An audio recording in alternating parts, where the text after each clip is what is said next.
In this video, I'll be sewing the Joni Blouse and Dress by Pattern Scout. I'll be sewing the dress version with the short puff sleeves. I'll demonstrate the full construction process start to finish to complete the shirring, the drawstring, the pockets, and the sleeves. For the shirring, you will be pre-loading your bobbin by hand without applying any stretch. I like to load mine 1/2 to 3/4 full. Load the bobbin inside the case and the tension groove as usual. For my stitches, I've set my tension to 9 and my stitch length to 5 millimeters. You will need to refill your bobbin a few times, so keep your eye on the elastic thread to try to reload at the end of a line and not in the middle for a cleaner look. Make sure to backstitch at the start and end of a series of stitches. Once you've finished, a little steam from your iron will be the final touch to shrink your shirring and erase any markings. For reference, I made the size 2 here. My measurements are 32, 25, 34, and my height is 5 feet. Join me in this lovely pattern for spring and summer. Here we go. Here is the topmost straight edge of my back bodice piece, and I'm going to serge to finish. Repeat to finish the top straight edge of your front bodice piece, as well as the top neckline straight edge of the sleeve pieces.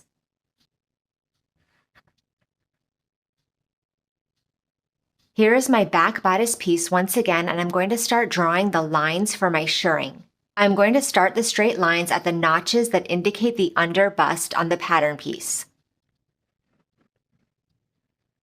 Then I'll continue marking lines all the way to the top, spacing them a 1/2 inch apart. We'll be marking these lines on the right side of our fabric.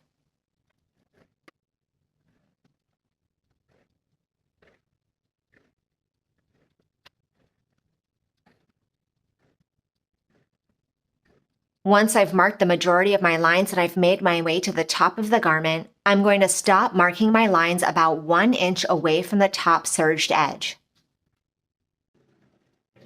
Now I'm ready to take this to my machine and sew on top of all of my lines. When you start your stitches, you'll backstitch to secure. As you approach each corner and you're about 1/8 to 1/4 of an inch away from the edge, pivot your stitching downward to reach the next line. Then continue your stitching to the opposite corner, pivoting once again to sew on the next line. Repeat this pivoting along the edges all the way down to the bottom of your marked lines. Remember that as we do our shirring, your top thread will be on the right side of the garment, and your elastic thread will be your bobbin thread on the wrong side of the garment.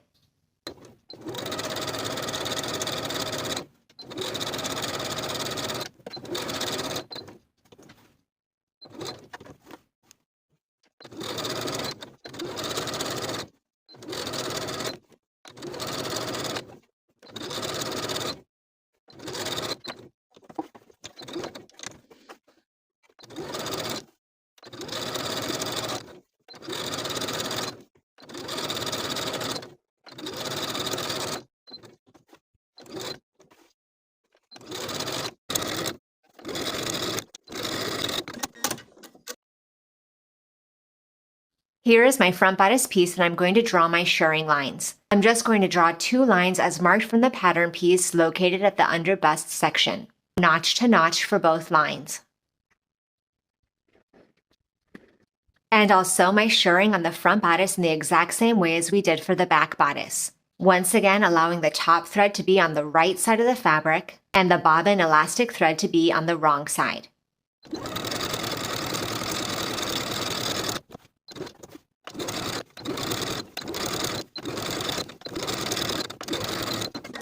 I'm going to place my placket piece right sides together with the top edge of my front bodice, aligning the notches and pinning in place.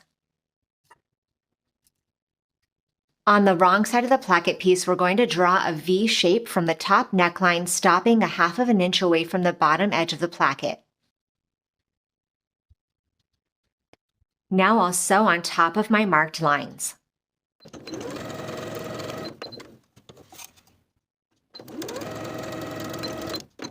Using sharp scissors, we're going to snip through the V from the top to the bottom of our stitching, careful not to clip through the stitching. After you've created the slash, turn the placket to the wrong side and give those stitched lines a good press. Also press the raw edges along both sides and the bottom to the wrong side by about 1/4 of an inch and give that a press. Once you have those side and bottom edges of this V opening pressed to the wrong side, we're going to top stitch along those pressed edges. Starting once again from the top of the neckline, pivoting along the bottom edge and back to the top of the neckline.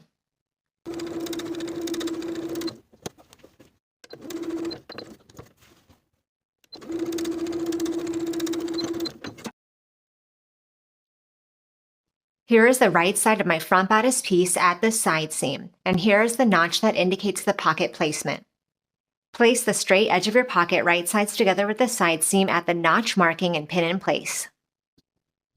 Repeat for the opposite pocket on the opposite side seam. We're going to sew the pockets in place on both sides with a 3/8 inch seam allowance from the top to the bottom of this straight side edge. After we've sewn this straight edge of the pocket section, we're going to finish the edges from top to bottom for the same distance.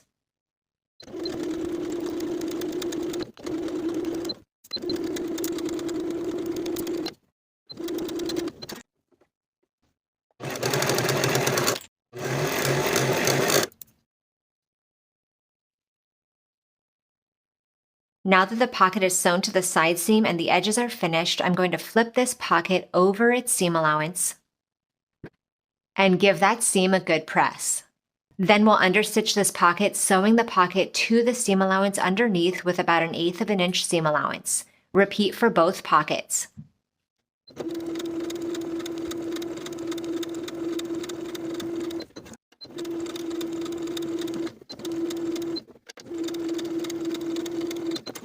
Repeat the exact same process to attach the pockets to the side seam of the back bodice piece. Sewing in place, then finishing those raw edges together. Then pressing those pockets over their seams, giving it a press and understitching. With the serged edge of your sleeve facing upwards, place the single notch on the sleeve right sides together with the single notch on the arm side. And pin in place. Repeat on the opposite side with the opposite sleeve. Sew both sleeves in place to the front bodice with a 3/8 inch seam allowance from top to bottom, then finish those raw edges together.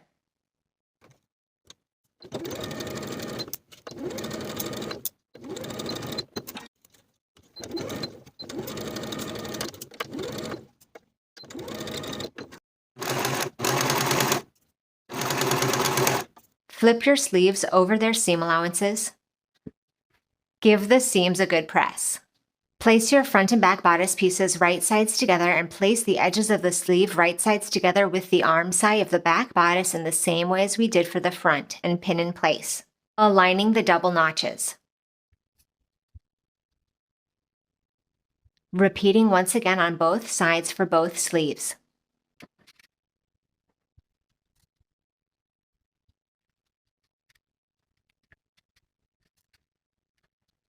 Sew these back sections of the sleeve to the back bodice in the same way as we did for the front with a 3/8 inch seam allowance, then finish the raw edges together.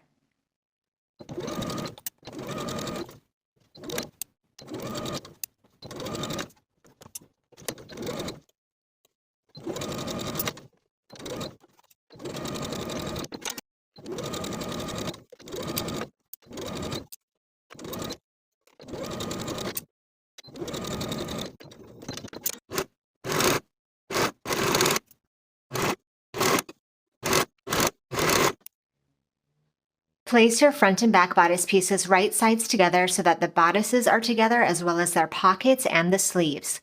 Pin together from the bottoms of the sleeves across the underarm seam, down the side seam, around the pockets all the way to the bottom of the garment, making sure to align your notches.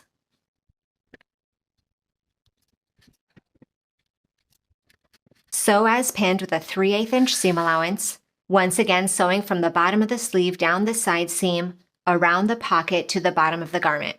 Once you've sewn, finish the edges together in the same way. And repeat for the opposite side of the dress.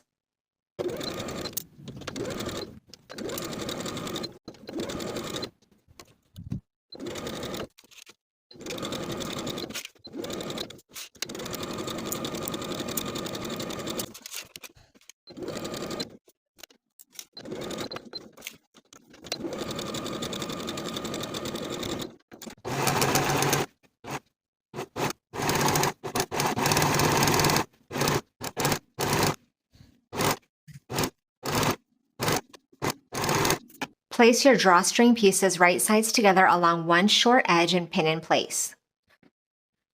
Sew with a 3/8 inch seam allowance and press the seam open. Once that seam is pressed open, we're going to press both of the long edges on both sides to the wrong side by 1/4 inch.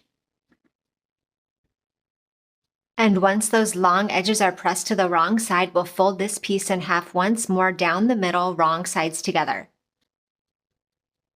And give that a press. And for both short ends, we're also going to press those to the wrong side by 1/4 inch so that those short edges on both sides are also concealed. Once you have your drawstring pressed and all of the raw edges are pressed to the inside and enclosed, we're going to edge stitch along the short edge, pivot along the open long edge, all the way across to the opposite short edge, pivoting there to close that edge as well.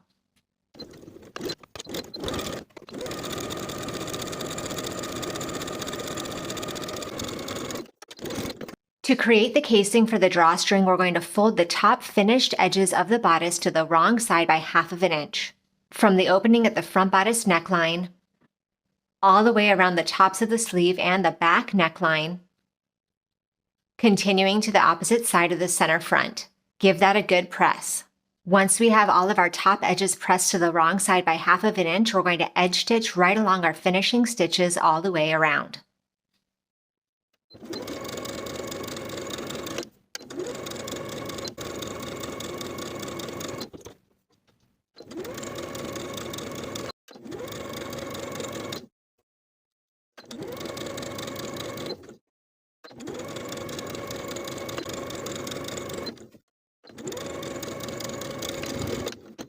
Now we'll insert the drawstring through the casing through one center front and out the other.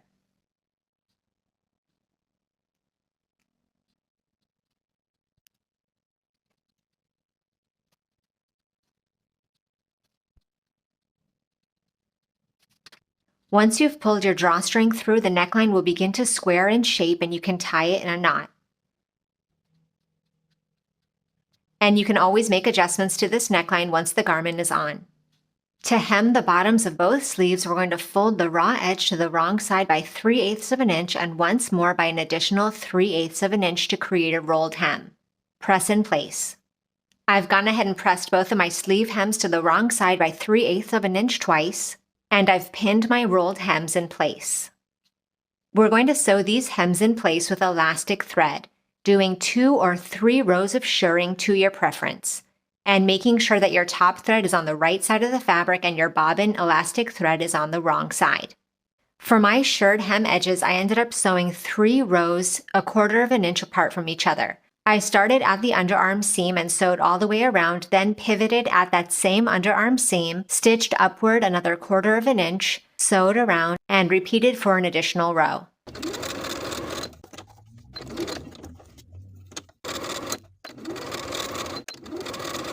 Then I backstitched at the end.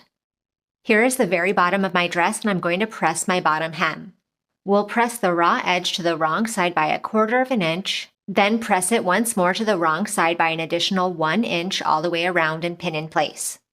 Once you have your hem pressed to the wrong side all the way around and it's pinned in place, take it to your machine and edge stitch close to that upper inner fold all the way around.